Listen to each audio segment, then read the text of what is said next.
In the quiet village of Thimbleton, there lived a humble tailor named Mira. She wasn't rich. Her shop was small, with a squeaky door and faded curtains, but her hands were magic with a needle, and her heart was stitched with kindness. Mira didn't just fix clothes, she mended memories. She patched Grandpa's coat that reminded him of his wedding, and she resized a dress that once belonged to a mother, now passed. People didn't just bring fabric to her, they brought their stories. One cold evening, as Mira cleaned up her sewing table, she found a strange spool of thread. It shimmered gold and sparkled like moonlight. Curious, she threaded her needle. As soon as the thread touched the fabric, a tiny voice whispered, "Where shall we sew today?" Startled, Mira looked around. Who said that? "Me," said the thread. "I'm a magical thread. I only appear to those with gentle hands and generous hearts." Mira blinked, then smiled.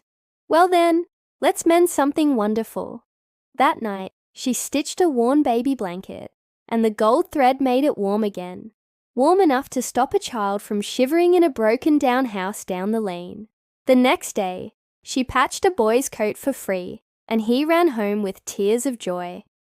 A gold stitch glowed bright across the sleeve. Word spread. "Mira's stitches are blessed," villagers whispered. People came from faraway towns. Some offered gold, others just said thank you. But Mira never charged more than she needed. "Good work pays itself," she'd say. Soon, a greedy merchant named Tailor heard of her fame. He visited her shop with a royal cloak, frayed and faded.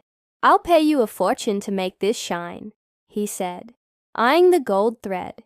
Mira looked at the cloak, then at the man's cold eyes. "I don't sew for money alone," she said. "Only where it's needed." Tailor scoffed. "You'll regret turning down riches." He stormed off, and Mira gently returned the cloak to its case. That night, the magical thread whispered, "Your kindness weaves more than cloth." But the next morning, Mira woke to disaster. Her shop had been broken into. The gold thread was gone. Tears welled in her eyes. Not for the thread, but for the good it could no longer do. She sat in silence. Days passed. The shop stayed empty. Then one morning, a little girl arrived with a torn satchel. "Mama says you helped her once. Could you fix this, even without your magic thread?" Mira hesitated. Then she smiled softly. "Let's see what my hands can still do." She sewed, carefully, lovingly, and when she finished, the satchel looked brand new. The girl hugged it tightly. "It's perfect!" Mira blinked. Did the edge of the stitch sparkle? The next day, another villager came, then another. Mira began stitching again, with plain thread, but her heart still full. And slowly her hands remembered the magic wasn't in the thread. It was in her care.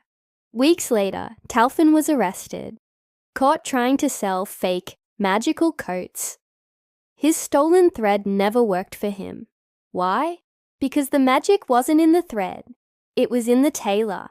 Mira's shop flourished, not from gold, but from gratitude. And one day, a new spool appeared in her drawer, shining even brighter than before. The thread whispered, "True kindness never unravels." Moral of the story: the real magic lies in your heart, not in the tools you use. Kindness and honest effort will always shine brighter than greed. Thanks for watching. Please subscribe, like, and share.